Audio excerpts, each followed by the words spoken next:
Afternoon, guys. Oh man, another great one. I can already tell. Yeah. And we didn't do the have a big conversation and go, oh, he said something amazing first, so we just hit go. Yeah, we just hit go. Stephen Gray, welcome. Thanks. Where are you calling from? Where are you at? I am in Vancouver, British Columbia. Oh, cool. Canada. Yeah, Canada. Not our first. Beautiful area. According to some people, the 51st state of the United States. You mean according to one person?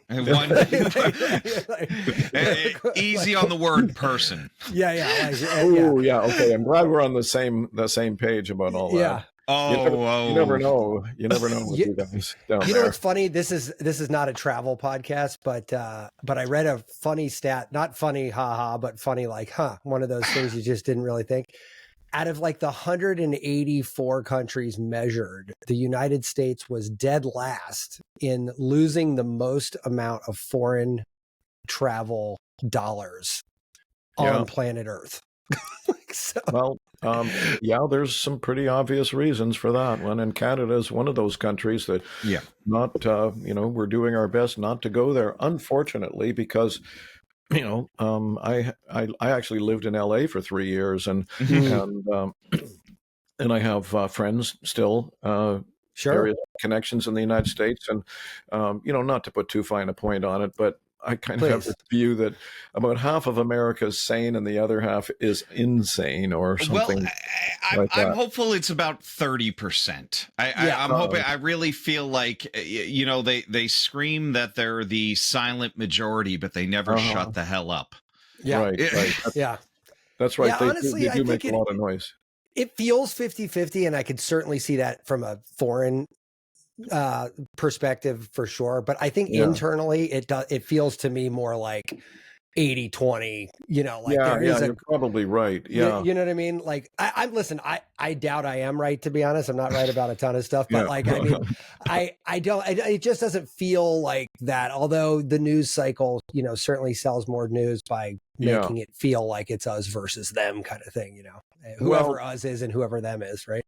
Absolutely. Yeah. Well, part of the problem is that the old cliche is the squeaky wheel gets the grease, right? So the people with the biggest axe to grind are the loudest and the rudest, oftentimes. Sure. And this ties in. We could even talk about this a little at some point if you want to, but this ties into my understanding that the reason maybe a big part of the reason we're in such a pickle as a planet now is because the people who want to control always try harder because they want to control. The other people don't try so hard. So the controllers have managed to dominate the human sphere for the last couple of thousand years. Sure. And like, it's funny, what you're talking about here ties, I think, deeply into sort of your psychedelic work, right? Like in general, because I think when we talk about the message being lost and people feel like psychedelics is this way to like uncover this thing, I'm like, no, dumbasses, we're just picking up where we left off at some point, which is because somebody decided they wanted control of something. Yeah. This ties into our Thursday, like last night we had a conversation about somebody talking about remote viewing and the psychic development and how kind of he touched on psychedelics and how that can tie into opening these pathways too. And it seemed to be that he said that when you cultivate psychic development, you immediately become more caring about other people, right? Like there's this, shutting down that default mode network, if we want to make it scientific, and softening that border between you and me. I mean, I can't think of anything that needs to happen more now. Like I need to understand that, like, just because you don't look like me or just because you don't talk like me doesn't mean that you're not from the same fabric of the universe. God, now I feel like I'm on a soapbox, or I'm like, hey, two steps back, Tom. Two steps all right, back. so turn it down about 20% there. Yeah. But I mean, it's a real interesting thing because a lot of these people are screaming about problems that we all will acknowledge exist, but their solution is aimed at a group that had nothing to do with it. Yeah. So Anyway, what got you into sort of asking these questions of the world? I know you're in deep into the psychedelic stuff, and well, I want to get into that, but like nobody starts there, right? Like, how did you where'd you come this from? path? Uh, Sure. Well, I don't know how much you want to know. I mean, I could go on all day about that, but It's your show, man. It's your show. Yeah, exactly. Okay. Well, stop me if I get too rambly, but I'll try to keep this. We're not good at that, Steve. We're both super ADHD, man, and we're both unmedicated. Oh, well, you guys are looking like it'll be a lot of fun here. Yeah. Which, by the way, is really important if for the future. There's some serious shit going on, but there's I don't know where I keep wishing I could find this little bit of information again. I think it came from a psychedelic comedian named Adam Strauss, and he tells this little anecdote. I don't know where he got it from or whether there's any real world veracity to it or anything. But anyway, it's about apparently there was some kind of a conflict going on, and a general on one side says, the situation is serious but not desperate.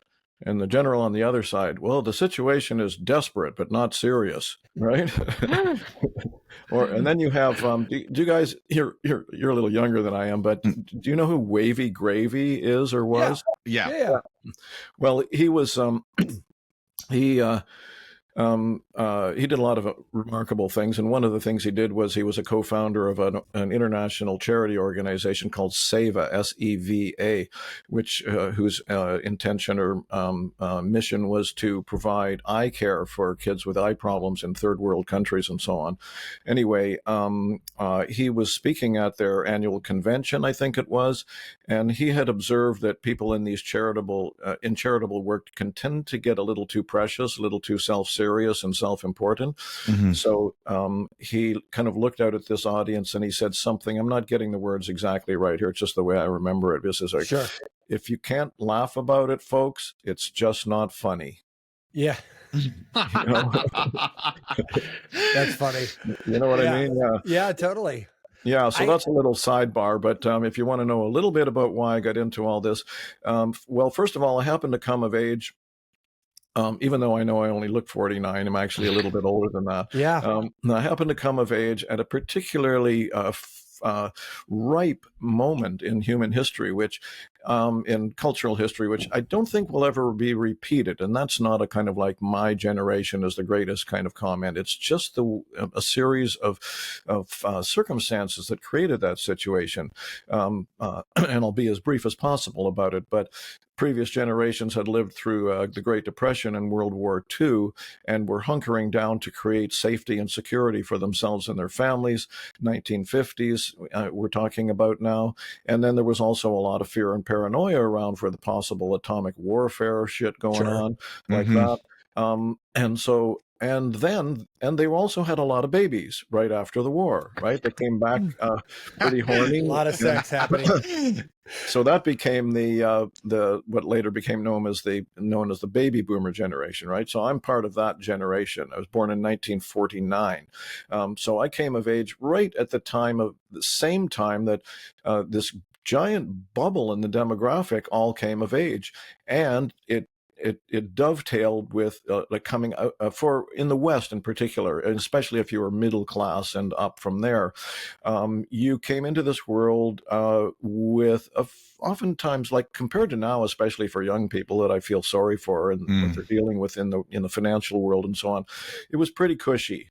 If you were middle class back then. I mean, in Canada, you could work 8 weeks and get a year's worth of unemployment insurance. And it was something like 70% of your income, right? For a year, so people would go tree planting for 8 weeks and then they'd smoke pot for another, 11 to 10 months, right? I'm so mad at boomers now. Yeah. I'm so fucking boomers. I'm sorry. I'm so sorry about that. However, on the upside, okay, so here's the important reason for talking about that, really. With this kind of like comfortable foundation, you might say, this generation, it wasn't just those kinds of circumstances. There was a whole bunch of other factors involved. There was the discovery of Asian spirituality. There was the discovery of psychedelics, cannabis included. And then these people started looking at their parents' generation and going, oh my God, this was so limited. It was so buttoned down. It was so conservative, conformist, and this is not good. It's empty. It's highly limited. And the drugs had a huge amount to do with this, with all that, but it dovetailed, and I don't know what caused what, but at the same time as this interest and availability of these psychedelics, and again, I'll just include cannabis in that in a general sense, coincided chronologically with the discovery, so to speak, in the West of spirituality, and Asian spirituality in particular. So it affected everything. I mean, my dad started growing his hair a little bit over his collar, right? Ooh, spicy. Yeah, and he dropped out. He essentially dropped out. I mean, he kept his money, but he'd done well and had, owned a successful construction business. And then, when he got to like in the early 70s, he picked up on this vibe, so to speak. And the vibe was like, well, what are you doing with your life? Are you enjoying your life? Are you following your bliss? Are you doing your thing, as they say, right? No, he didn't want to do that anymore. So he left the business, kept investments, and bought 50 acres of land in the country, and started teaching skiing in the winter and sailing in the summer, and cross country skiing around his property and things like that. So it affected everything. It affected clothing. It affected music. I mean, in a way that wouldn't even be possible now. I mean, I'm getting a little rambly about this, but it's sort of a fun topic. You're not wrong. Look, I think Matt and I we're the tail end of the Gen Xers.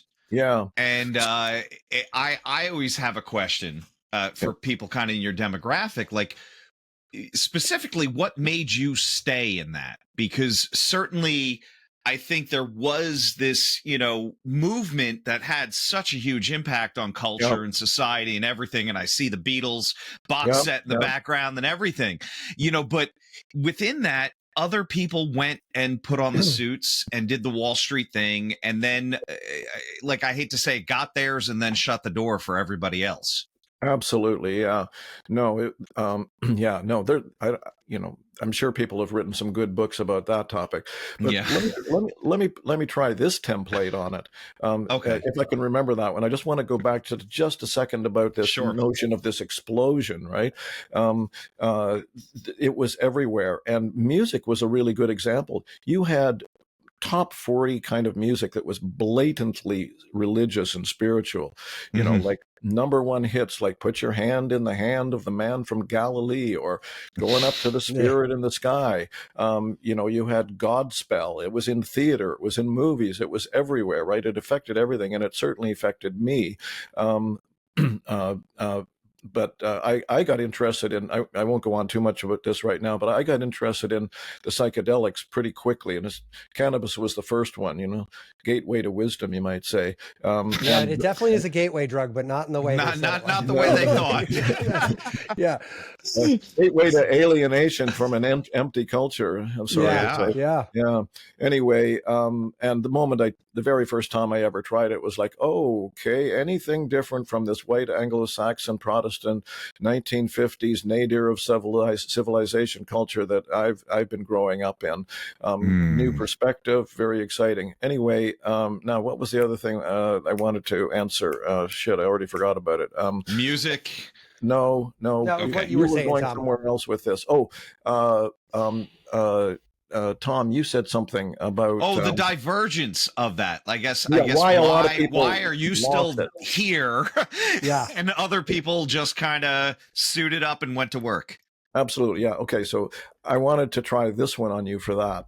And that is, I was a student and sometimes teacher and meditation instructor in Tibetan Buddhism for a long time. And my teacher, Chogyam Trungpa, very controversial, but undeniably brilliant teacher. Nonetheless, he came up with this idea called the principle of heaven, earth, and man.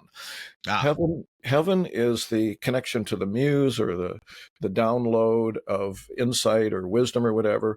Earth is the ability, which includes the tools and the knowledge and the experience, to be able to turn it into something. If you think of as an artist, for example, that's just one of many ways you could look at this. But as a creator of art of some kind, you'd have the vision, you have the knowledge, the ability, the skills, and so on, to be able to create something out of that. And that leads to what he called the man principle. Maybe that would now be called the person principle. I don't know. Yeah. Anyway, so at that time, there was a lot of heaven, but not nearly enough earth, resulting in a lack of manifestation in the world. So it was a very idealistic time. And, cannabis, as you probably know, as my old friend Neil used to say, it puts a shine on things. So people would get ideas and they'd go, wow, this is the greatest idea, Usually you ever heard the song, The Reefer Man?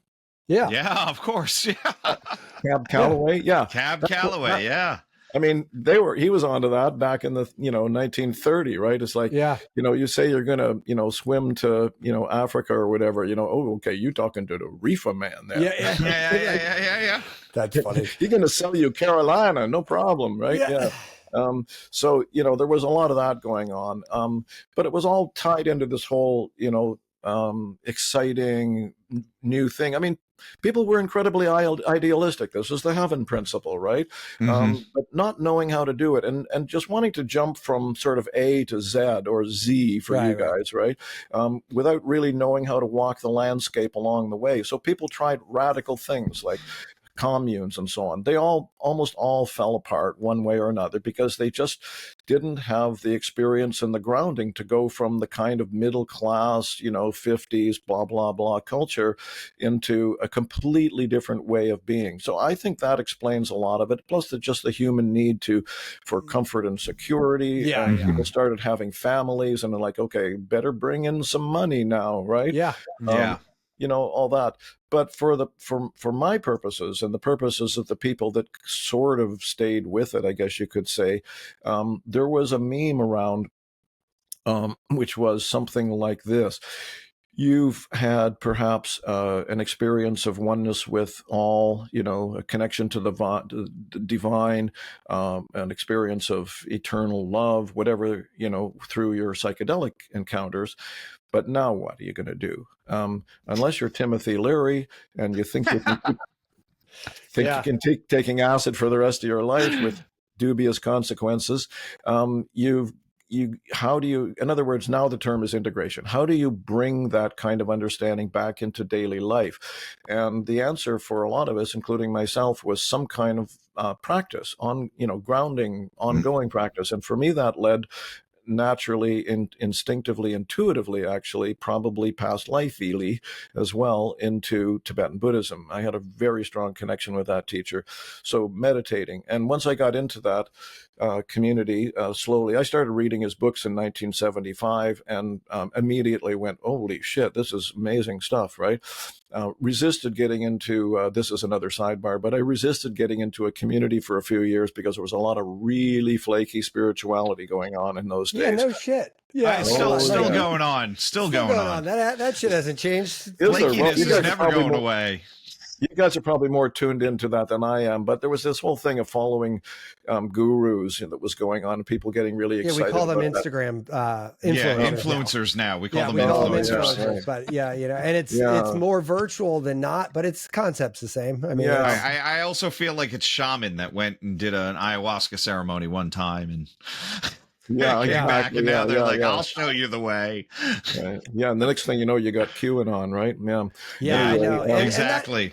But we people in our circles, could laugh about things like QAnon, right? Like, and as we all do, but like the reality is that I think most people don't understand the balance of things. And I think, Tom and I are lifelong martial artists. Tom's got a PhD in Chinese medicine, so he's definitely on that wavelength. So he definitely is more balanced, knowledgeable than I am. But I mean, until I found martial arts, until I found meditation, and those are just what worked for me, it's real hard to tame that energy. Like you were saying, it's all heaven and not enough man.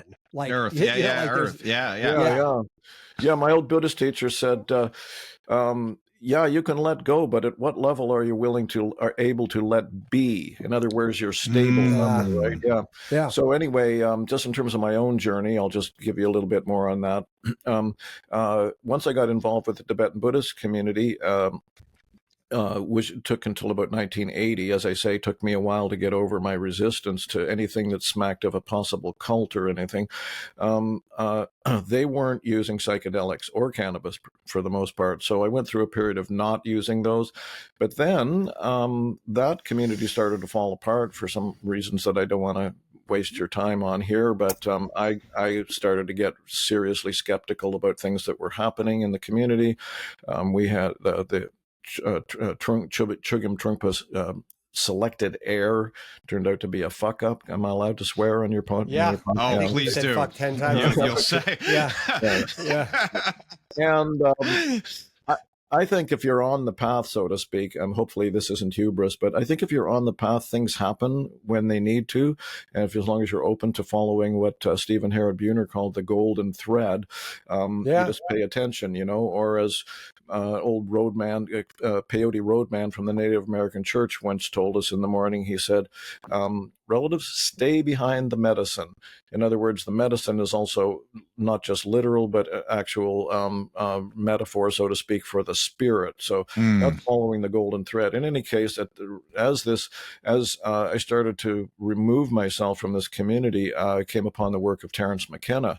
And that was really informative for me because he reconnected psychedelics and spirituality, and pointed out that people in indigenous communities have been doing that for thousands of years, right? And it's like, oh, okay, that's great.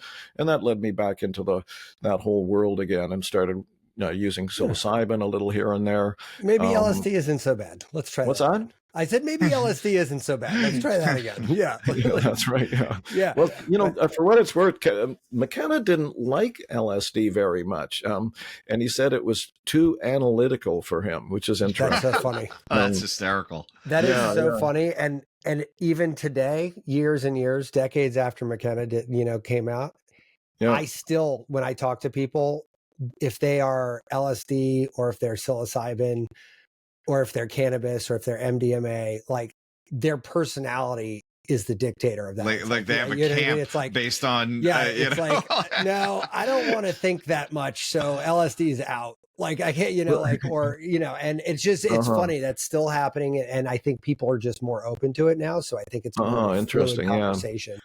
Yeah. Anyway, that in my own personal journey, that led me, in a number of different directions, that eventually came to where I am today. At some point, I started feeling like I needed more guidance and with some of these journeys. I got involved with some ayahuasca scenarios.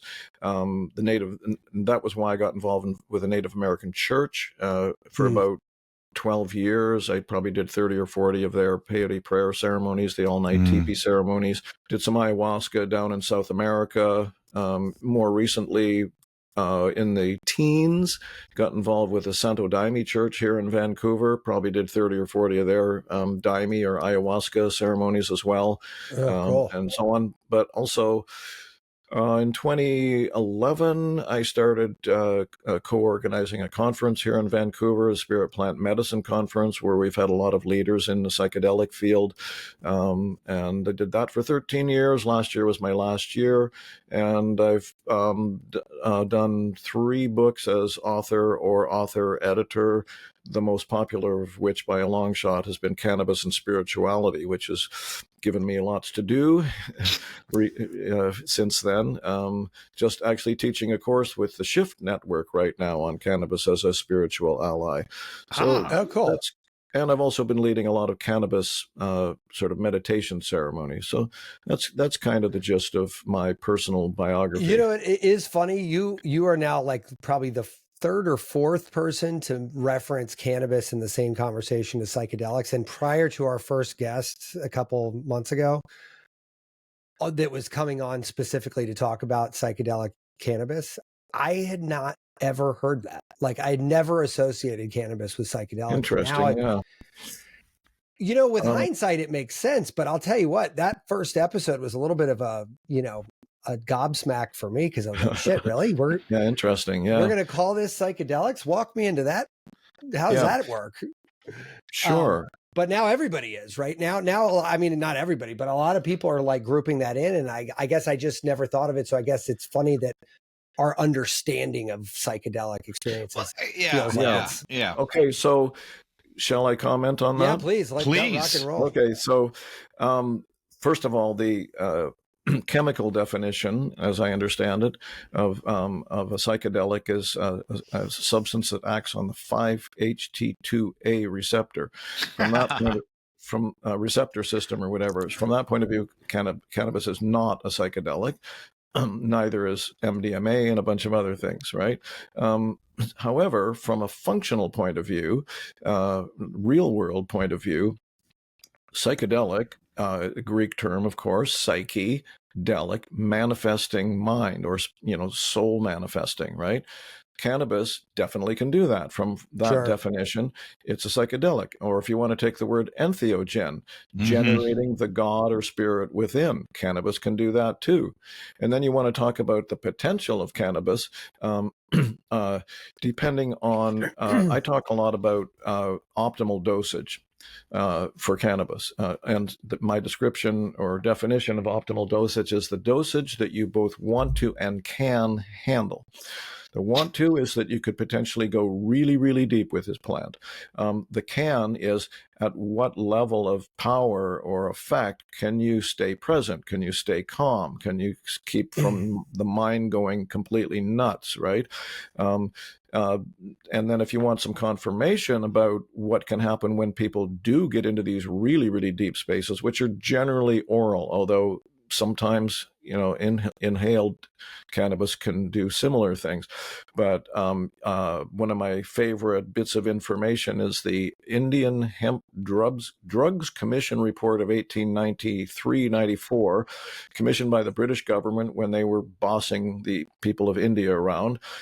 They wanted to know, they saw how much cannabis was in India, and they wanted to know what the heck was going on. They wanted to know if there was social harm associated with it. So they did this extensive study with over 1,200 informants from all walks of life, et cetera, et cetera, et cetera. And they found no social harm whatsoever. But the reason I'm mentioning it is because there's an appendix in that report, Appendix C by J.M. Campbell, where he was commissioned to study the religious use of what he calls hemp in there.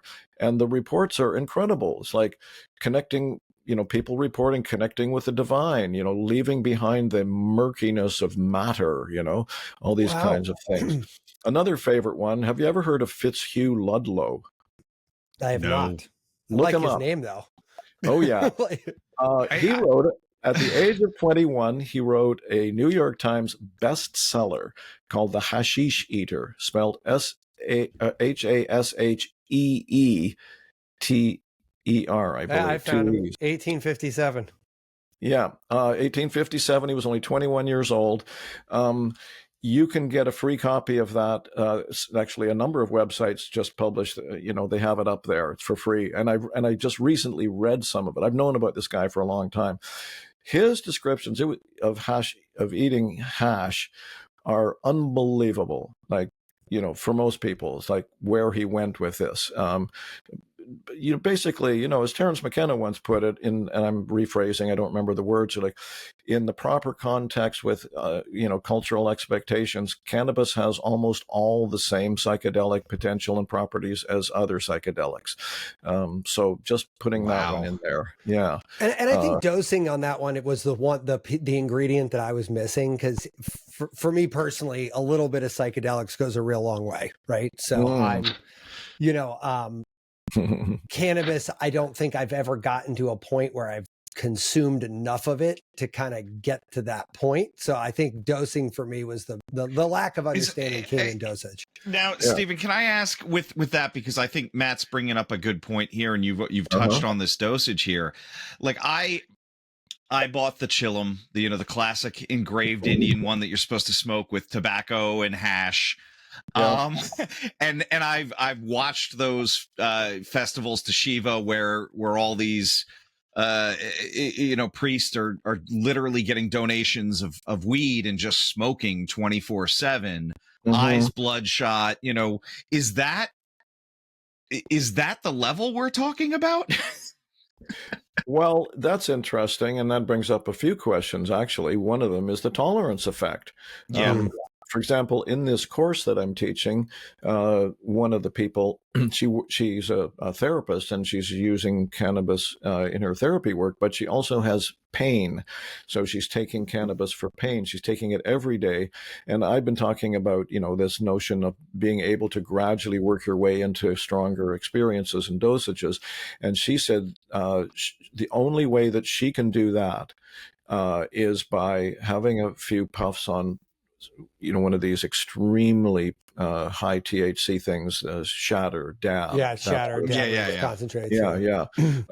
So I don't know about these people smoking all day. I really don't know about this. I'm just going to make a crude joke about it.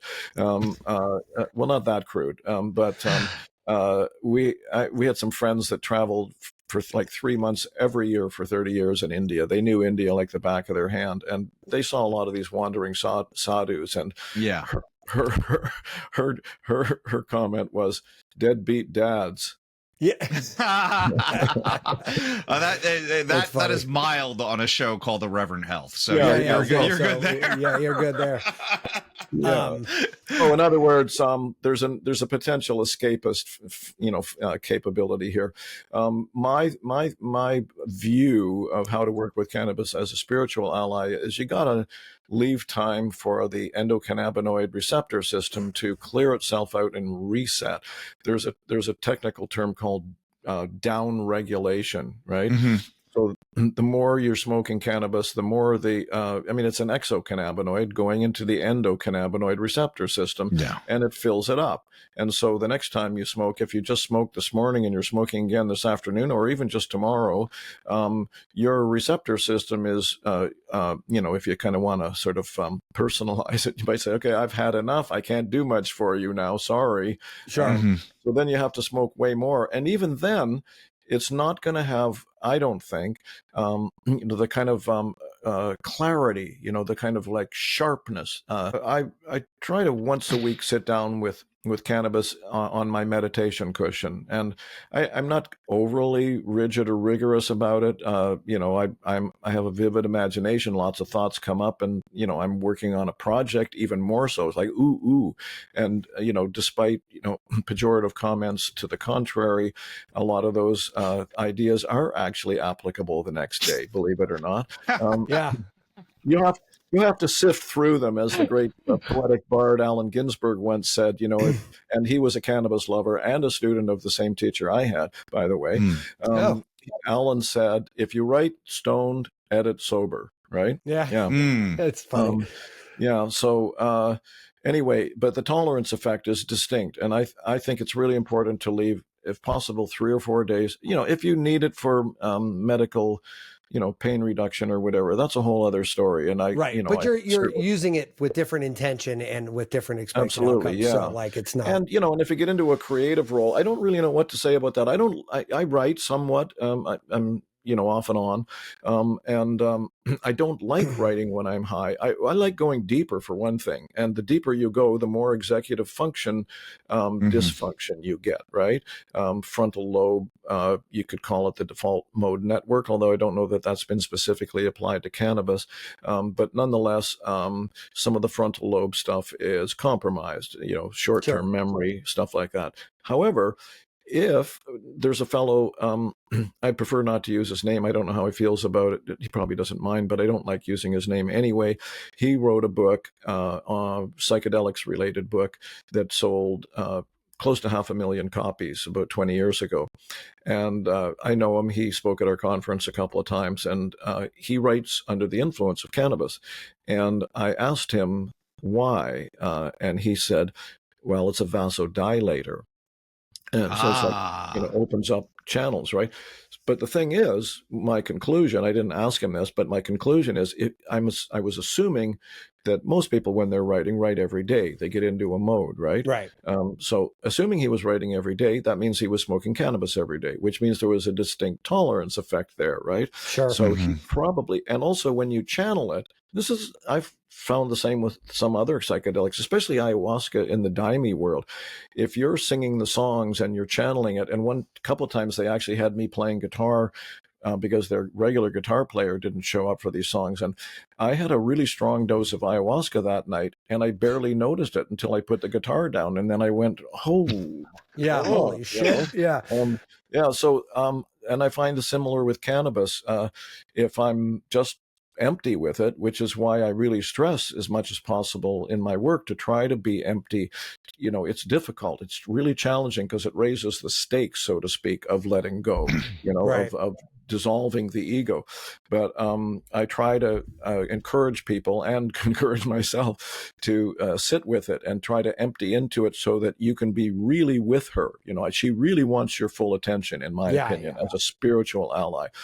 But if you channel it into something else, like I'll pick up my guitar sometimes and I'll go, oh, this is kind of mild. It's just like the ayahuasca story I just told. And then I'll go, oh yeah, it's kind of mild, no problem. And just channeling it into that. But then I'll put the guitar down and I'll go, oh, no, it is not mild. Not mild at all. Yeah. Somebody, one of my early sort of, I don't want to say mentor, but people I consulted on my psychedelic experience with early on, he said, he used the analogy of a jazz musician. He goes, you know why jazz musicians get high when they play?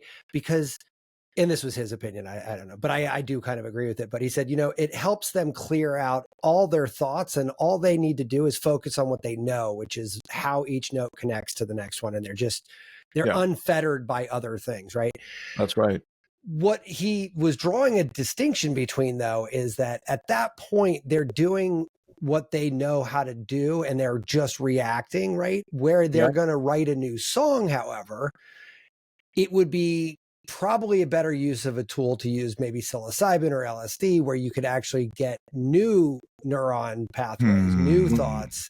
Yeah. And like you said, if you write high, edit sober, I think it's kind of a variation on that theme. It's like, all right, well, if I want net new, good quality ideas, maybe cannabis isn't my best tool.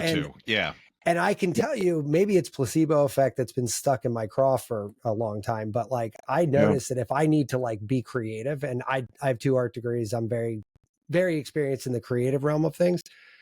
It's got to be something like psilocybin or LSD or something along like these nootropics, like things like that are very helpful for that. But if I just want to like freestyle and like, like maybe write an article or something, it's cannabis all day. Like I'm, what I mean? Like I definitely think that is. Yeah. Well, I think cannabis also, as you put it, opens potentially new neurons. In fact, it's actually studies shown it has neurogenesis properties, right? Interesting. I haven't seen that one yet. It can produce, lateral thinking, thinking out of the box in that way. It's just that I don't know. It's sort of a trade-off, right? Because the stronger the effect, the more powerful the experience, and the deeper you can go. At the same time that you do that, you're also interfering with executive function, right? So, but that's why I mentioned the example of the author who wrote his whole book. It's a nonfiction book, even. It's not like he was just going off on flights of fancy here. He was pulling in, all the research that he was using to write this book. It was a book on the history of psychedelics, more or less, right? So, but he was doing that every day, and it just kind of gave him this little, it's sort of like psychedelic coffee or something, right? That is a different thing these days too. You can get them. I mean, I got a bag here that's sold on Amazon that's got psilocybin in it, and it's freely available. I mean, you can get shit everywhere now, right? Like it's like Well, referencing our old friend Terrence again, he had this theory. There's been a fair amount of discussion about it over the years, and debate, and poo-pooing it sometimes and so on. He called it the stoned ape theory. I love the stoned ape theory. I almost brought off work based off of that. Although people really have come away from that, but I still think there's something there. I really do. Well, one thing he pointed out was, assuming that, these higher primates were finding the mushrooms, which is a fairly safe assumption, I guess, that at lower doses, it stimulates, well, he called it visual acuity, but it also stimulates or sharpens intellectual acuity or mental acuity too at lower doses, right?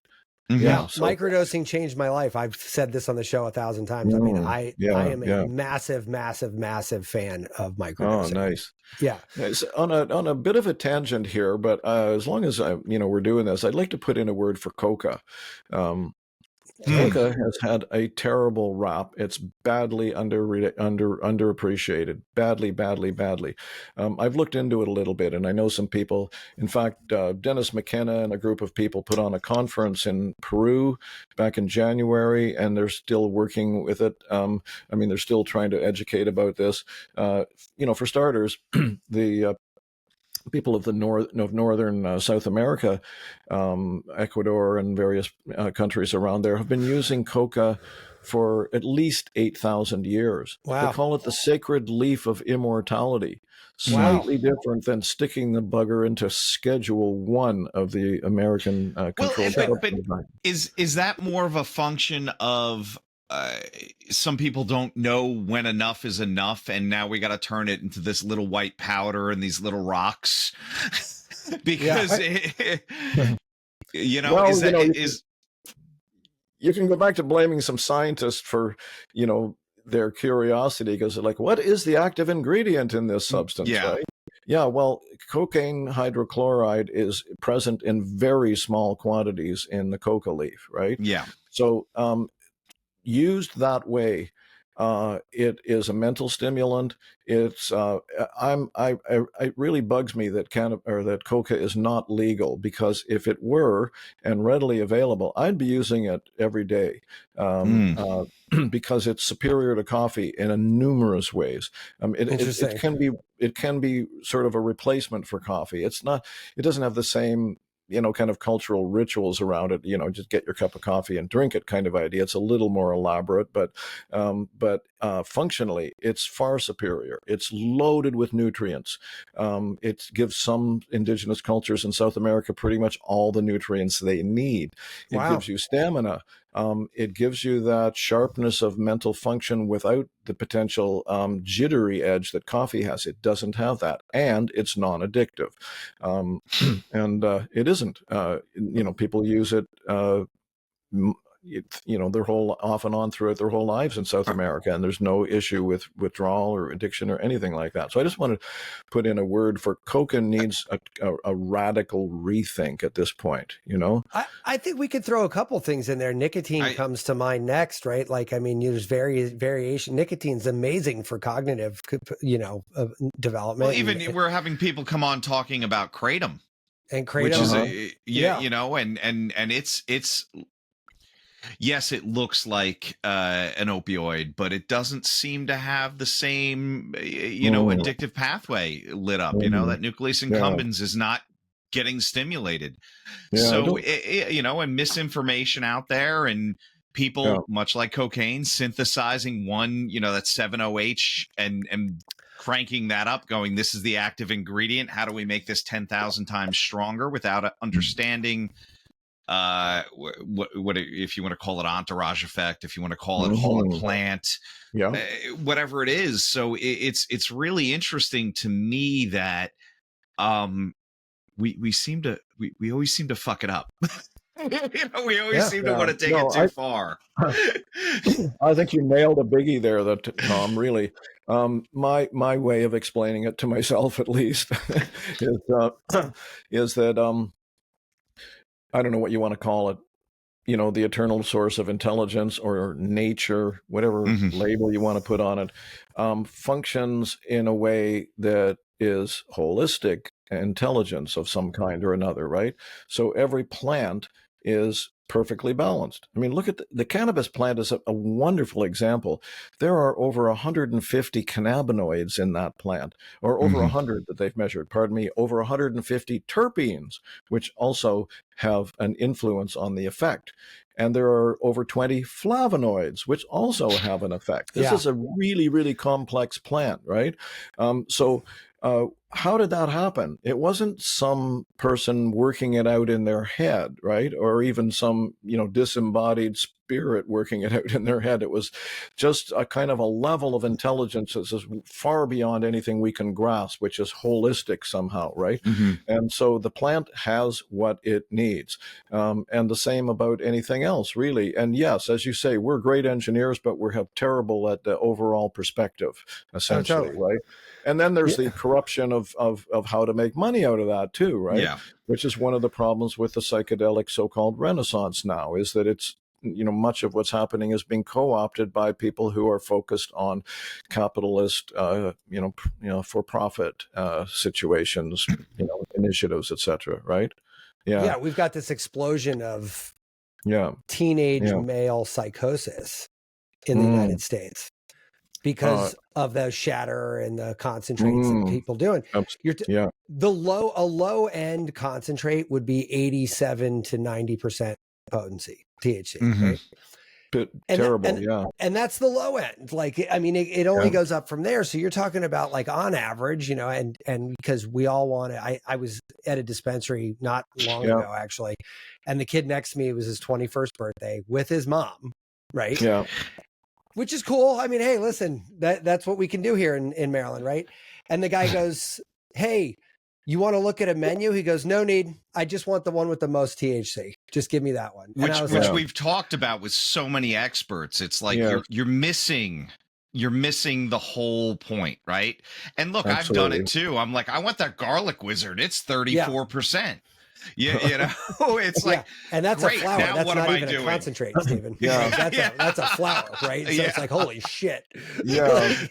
Well, I'd like to bring it back to this notion that I mentioned earlier of optimal dosage, what you can and what you want to and can handle, and it's a whole different focus, of course, right? Like, for sure, what you can stay present with. So, the kind of corollary to that, so to speak, is, you've heard this one. It's almost a cliche now. Start low and go slow, right? Yeah. So if your intention is to actually benefit from this plant, and particularly for its remarkable spiritual potential, start really low.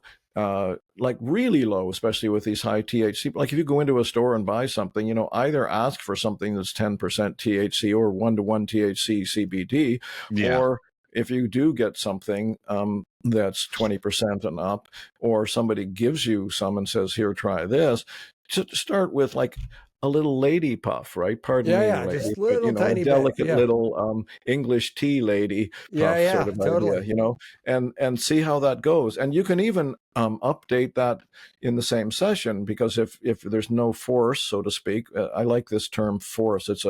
It comes from a Portuguese word, a força, the force, and they apply it to ayahuasca. But cannabis, I've noticed a lot of cannabis doesn't have that. It's like this sort of like intangible, magical quality that has something oftentimes to do with the grower's attitude, for example, also, and what terpenes are in it, and so on and so on.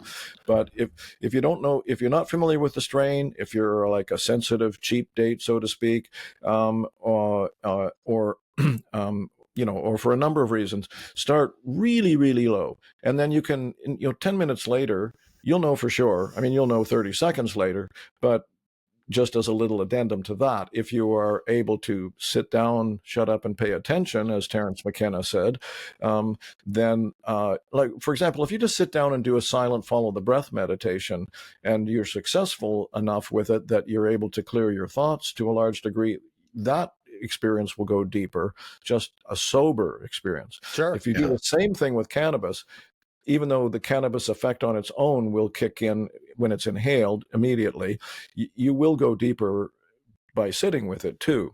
The two things work together. Anyway, 10 minutes later, for sure, you'll know that's it. That's my plateau, unless I have more. So you can actually top it up right there and then. Right. Or you can wait till the next time and go up a little, go up in gradients slowly, right? And just see how much you can handle, before you start getting dizzy, nauseous, confused, paranoid, et cetera, right? But I also want to stress this is my sort of bailiwick these days, that it totally has to do with your intention. It's a totally different plant when you're able to take the attitude. You guys obviously know the term set and setting. So set is everything you bring to it. Setting is, the context that you do it in. So if your intention is you would like to learn from this plant, or you would like to meet the spirit of this plant, then that means you're going to sort of sit down and shut up and pay attention kind of idea, right? And then it's going to be a whole different plant. And then you can work your way up and watch out for these sort of, quote unquote, side effects or overdose effects. And for example, by the way, paranoia, I have a hypothesis about paranoia. Some people think it's in the plant. I don't buy that for the most part, although there may be something in the way some things are produced, some of the chemicals they put into it, and so on and so on. But primarily, cannabis has the same ego-dissolving potentials as other psychedelics, but there's something about the way that it does that, and it shines a light back on you, like looking in a mirror, which can be, it makes you feel vulnerable oftentimes, and people don't want that. It kind of like, your game that you've been playing, that wasn't real, folks, sorry.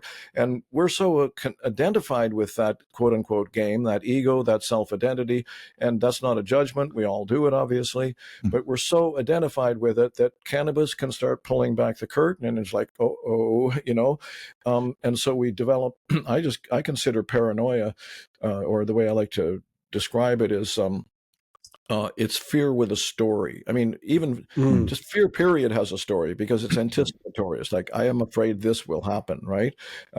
But paranoia is a really elaborated story, as, witnessed by, actual paranoid schizophrenics who have Loctite stories that are really elaborate about how, the Jews are coming to get them or whatever. Right. Some kind of like Jewish space lasers, I believe, is the... Yeah. On the other hand, Trump is coming to get you. Anyway, very true. And he didn't have to take your guns to do it. That's right. Yeah, there used to be a saying back when I was young, was that just because you're feeling paranoid doesn't mean they aren't after you. Watching you. Yeah. Stephen, I want to touch on this because you did this so beautifully, and I love this about when indigenous cultures are talking about any specific compound or plant. There's an anthropomorphization of it. I'm probably butchering how to say that, but there's that's right. there's whether we're talking about Hape, and that's a grandfather, or ayahuasca, Mother Aya, or something like that, right? There's this general respect and reverence that you're giving cannabis that I think we can look at anything as a party drug, or we can look at it as a sacrament, to use a word, and you're really shining light on that and touching on that. And even where, like, we've heard stories, and we've talked to some shaman who serve ayahuasca, and they say, like, sometimes Aya doesn't want to work with you. That's true. Right? Why? Because you were a jerk to her. Yeah. You disrespected her, and either she's going to not work with you, or she's dragging you to hell. Right. And I think there's really that even with cannabis, which we take as like, that's not even a drug. We're California sober. Yeah. Well, with ayahuasca too, the other reason is that you're not bringing it back. This is integration, right? Yeah. There is, definitely indications that people who have taken 100 or two, done ayahuasca 100 or two times, haven't changed at the core a bit, right? And in fact, if you don't know anything about Alex Ebert, he's an interesting guy these days. Ebert, former musician, maybe still, but also brilliant philosopher guy. Anyway, he was interviewed and mentioned the fact that there is a study, and I actually have it somewhere, that shows that set and setting dependent to some degree.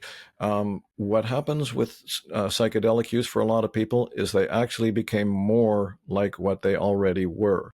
So if you were an arrogant person, you might actually become more arrogant because you're getting these insights that make you think you're special. And then you could become Charlie Manson, for example, right? Right. Is that that's what's happening with all these douchey, Silicon Valley CEOs that go out and sorry. I would think so. Yeah.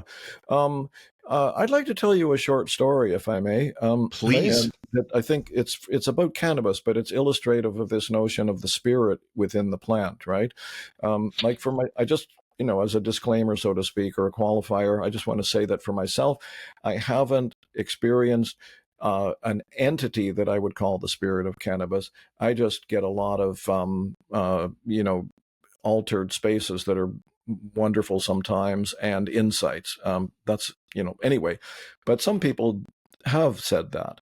And one of them is, I was told this story by a friend who's a wonderful, very experienced ayahuasquero. And his maestro and maestra are two Shipibo Indians from northern Peru, and I've met them actually. They're quite lovely, and they actually have sat in 3 ceremonies that they led. It's a man and a woman, a man and his wife, and the wife. My friend was telling me she had never done cannabis. She'd done ayahuasca, thousands of times probably, but so she was really tuned into the other world, to the spirit world, to the thinness of the veil, et cetera, et cetera. She had never done cannabis, but they were at a small gathering and somebody was passing around a joint, and she sort of thought like, oh, what the hell, I'll try this. So she had a couple of tokes, and then she didn't really experience a lot at the time, but she went to bed, and then she had this lucid dream. And I've heard other people report experiences like that with cannabis too, where they like wake up in the middle of the night and they're having this powerful spiritual experience. And I could tell you another one, but I won't at the moment. Anyway, she had this vision, actually, or maybe it was a vision. Pardon me, I might be getting this wrong. Maybe she wasn't asleep. Maybe it was just a vision. In any case, she had this vision, and I've called it the 3 tests with cannabis. She said that she was shown that there's a spirit of cannabis, and that to commune with this spirit, you have to pass 3 tests. And the first one is the giggles. And, that's an interesting one because, cannabis can make you laugh, which can be wonderful, right?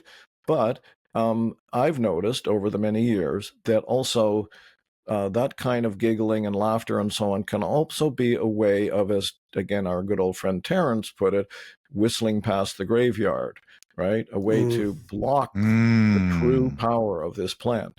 So the first test she had to pass was a spirit that wanted her to get into joking and giggling and all that. And she's like, no, thanks. So she was able to carry on. The next one was the munchies. The munchies is really just representative of desire altogether, because cannabis amplifies neutrally anything. So, it's not just food. It's like anything can get amplified by cannabis. So it's an incredible seduction. That's what I meant by it raises the stakes, right?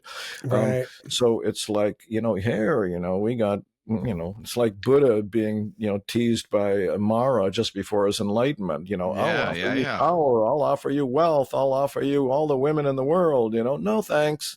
So she passed that one. And the third one, which I think is the biggest one, especially for us Westerners, is a giant brain. These were all spirits that she encountered in her vision. It was a giant brain, and it wanted to seduce her into a whole intellectual discussion and the thinking thing, right?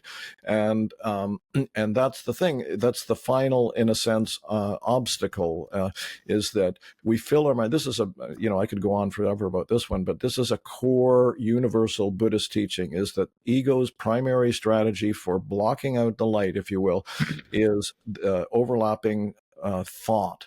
that we basically keep the minds going. We fill up the gap. Like, Rumi said, silence is the language of God. All else is poor translation. Don't let your thoughts cover the moon of your heart. Let go of thinking, right? This is the great giant secret for us, that the big challenge is that we don't understand that enlightenment, wisdom, insight are in the space between thoughts. So the third test for this woman was the thinking obstacle. And when she didn't go with that one, she then carried on and met the spirit of cannabis. And the spirit of cannabis said to her, a woman said to her, you now have a relationship with me. You can use me as medicine, and you don't even have to imbibe me to do that now, because you have a relationship with me. Oh, that's crazy. I fucking love that, man. Yeah, it's beautiful. Stephen, just an aside, because I know we're going to be wrapping up in a couple of minutes, but God damn it. That was Matt and I get to have some amazing conversations, and just even that last couple of minutes right there, if nothing else, which was mind blowing, happened. I'm so grateful you came on the show. I really am. This has been amazing. Well, you guys made it really easy because, you got a sense of humor, you're lighthearted, and shit. Yeah. Well, thanks. That's a high compliment. Perhaps even a little undeserved, but yeah. We act like we know shit. Yeah, right. Let me end. Well, don't have to end. We can go on a little bit longer, but with a kind of a joke. There was a comedy special on the environment about 20 years ago, and Bill Maher was one of the comedians, and so this was go way back when Bush was president, right? Bush Jr.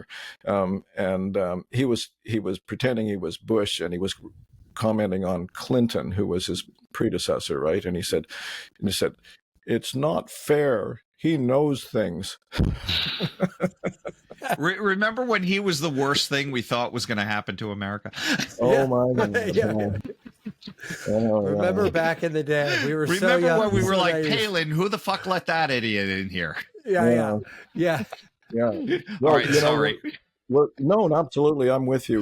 My wife and I pay a lot of attention to what's going on down there, and it's heartbreaking, honestly, and even as you say that, we can laugh about it, but it's heartbreaking to see what's happening. Do you guys pay any attention to Daniel Pinchbeck? No. He's really good. I pay for his Substack, and he writes frequently, and it's all about where we are and where we're going and what's going on. And he's really sounding the alarm about, he's not the only one, of course, but he's really sounding the alarm about this creeping fascism that's coming in, and that too many people are checked out on it. He's repeated a number of times in his Substack that he's kind of shocked that people of good intention, good faith, good intelligence, good work in their world are kind of checked out. They're not paying attention to what's going on, Yeah. And it is, that story you told was beautiful, and I echo Tom's sentiment. Thank you for sharing that. But I think what really hits home for me is that, like, so much of the problems that we can point fingers at right now happen because there is no gap between those thoughts anymore. It just goes. Sorry, I didn't hear you. There's no what? There's no gap between these thoughts anymore. Like, there is no silence. It goes from one thing to another to another to another. Yes. It's like you just never stop. And I think for me personally, I've told friends this, I said, one of the reasons I like cannabis so much is it's the only thing that stops my proclivity of wanting to continue to perpetuate that, right? Like I don't want to, if I'm under the influence of cannabis, I'm not trying to race to the next thought. I could just enjoy the last thing for a couple minutes. Yes, absolutely. I could just soak it in a bit. And to me, that's one of the great potentials and beauties of cannabis is that if you know how to work with it and you don't just, get caught up in endless thinking and stuff like that, or distraction, again, it can amplify anything, and some of that can be fine, creative work, or, just connecting more deeply with music or whatever, but it can also, and this is what you're saying, Matt, but I'm just kind of confirming it, is the the species seriously needs to slow down. Sure. The Buddhist teacher called it slowing the speed of mind, right? And cannabis can help with that. It time stretches, for example. It's like you have this bigger window to step in.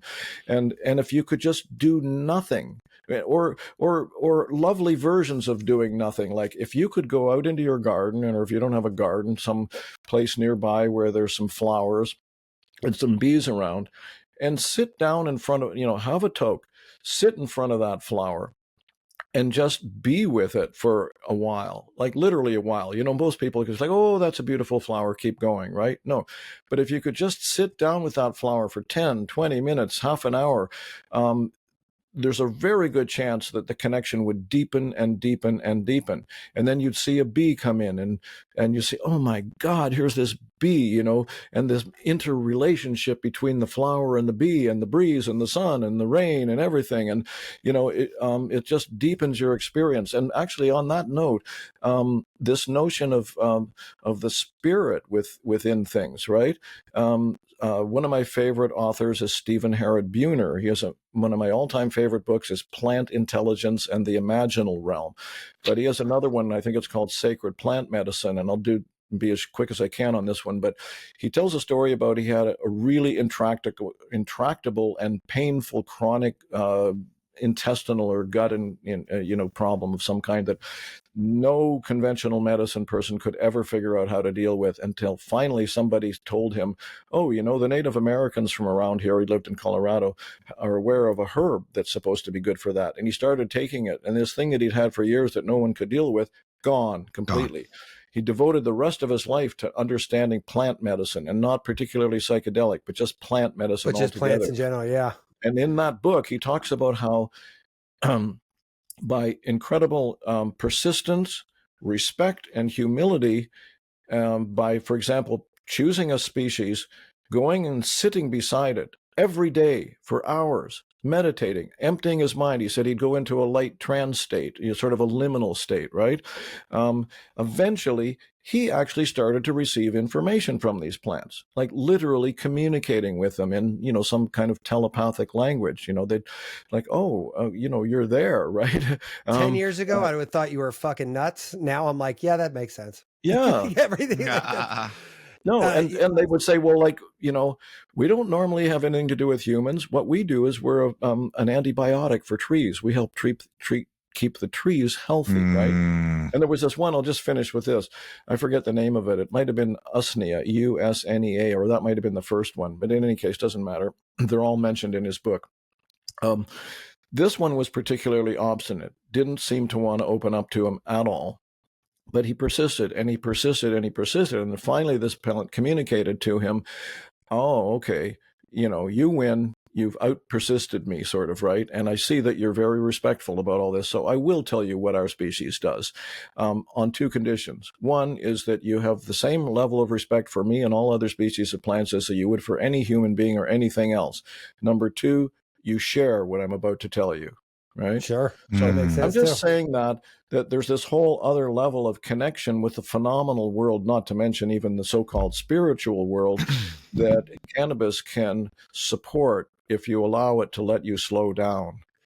And you said something real quick that I don't even need to commune, but I was on a walk yesterday and I just got this beautiful picture of a bee, literally, because I was looking at a flower that was right next to it. I wasn't even in a cannabis state. I was just walking around, but this flower, which had a great view of the sky, all of a sudden I'm like, look at what else is happening. And I just love that you said that in those exact words, because I'm like, I see that every day, but I never used to. But again, you make the space for it and it's there. Stephen, listen, you are amazing. I'll end with this comment from Rumi. He said, let others worry about things going badly. Let the lover be. Oh, nice. I love that. Stephen, where do we send people to hear more about you, learn more about you? Work with you something. Yeah, sure. If either Stephen Gray, 2 words, Stephen with a PH and Gray, or 1 word mushed together, or Stephen Gray put together or separately, plus the word vision, will get you to the various social media channels. Facebook. I have a website, stephengrayvision.com, blah, blah, blah. I have a YouTube channel, Stephen Gray Vision. I haven't been active on it lately, but I've got about 30 interviews with really wonderful people from the psychedelic world and so on and so on. And I'm, not active very often, but I can be found through LinkedIn and, Instagram and stuff like that, Blue Sky. Nice. All that. So I am contactable and happy to answer sincere questions as well. And by the way, just in case you're interested, not trying to promote myself, but this has been really fruitful. And there's a whole whack of stuff that I would have loved to have talked about with you guys that we didn't have time for. Yeah, so come back. We'll do this again. Let me know. Please. Just let me know. Yeah, 100%, man. Please. 100%. I mean, this was enlightening, and God, man, you're talking, and I hate to say this, I keep hearing Chinese medicine. Even the stories about sitting next to plants. I mean, one famous physician used to go into the woods and eat a poison and look at his stomach and see where it went, right? He could see through his stomach, and then he'd get the antidote, so I love that natural connection, man. It's one of the 2 or 3 or 4 most important things going forward is our interrelationship with plants altogether. Yeah. And it's, it has implications to everything, Anyway, I really got to Stephen, until next time, my friend, I love it. Thank you. And I know you got to run. So have a great weekend, and we'll talk to you next time. Yeah. Delighted to meet you fellows. You too. Hang around. Take care. Yeah. Bye-bye. Be subversive, irreverent. Health is wealth, but you knew that. Everybody knows that. But so is following us on social media at Irreverent Health. And check out our website for more exclusive content at irreverenthealth.com. Oh, I like this. Thanks for tuning into this episode of Irreverent Health.